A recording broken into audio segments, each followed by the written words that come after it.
দুই শ্রেণীর মেয়ে আমাদের সমাজে বসবাস করে। এক শ্রেণীর মেয়ে নিজেকে ঢাকতে ঢাকতে ঢাকতে ঢাকতে এতটা ঢাকে যে একটা চুল দেখা যায় না। আরেক শ্রেণীর মেয়েরা নিজেকে খোলামেলা করতে করতে পারে না যে মানে অতৃষ্ণ জামাটাও খুলে ফেলবে। দোনো মেয়ে কি সমান? একটা ঢাকতে ঢাকতে ঢাকতে ঢাকতে চুল পরিমাণ দেখা যায় না, আর একটা পারে না, সব গুলে ফেলবে। এরকম ভাব সাপ। ওড়নার খবর নাই, জামার খবর নাই, চুলের খবর নাই, পোশাকের খবর নাই, পাল্টা পাতলা পাতলা, আট শার্ট টাইট, মনে হয় এখনই জামা ছিঁড়ে যাবে।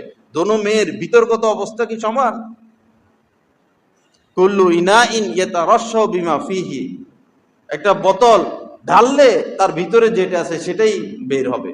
যদি বোতলের ভিতরে দুধ থাকে ঢাললে দুধ বের হবে, যদি বোতলের ভিতরে প্রস্রাব থাকে ঢাললে প্রস্রাবই বাইর হবে। মানুষের ভিতরগত অবস্থানটা প্রকাশিত হয় পোশাকের মাধ্যমে, মানুষের ভিতরের অবস্থা প্রকাশিত হয় আচার আচরণের মাধ্যমে, ব্যবহারের মাধ্যমে, চালচলনের মাধ্যমে।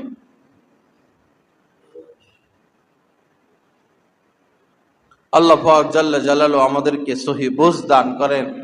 আল্লাহ পাক আমাদেরকে মাফ করে দেন। আসুন ভাইরা, দিনের পথে আসি। এদিক সেদিক ছুটোছুটি করব, শান্তি পাবো না।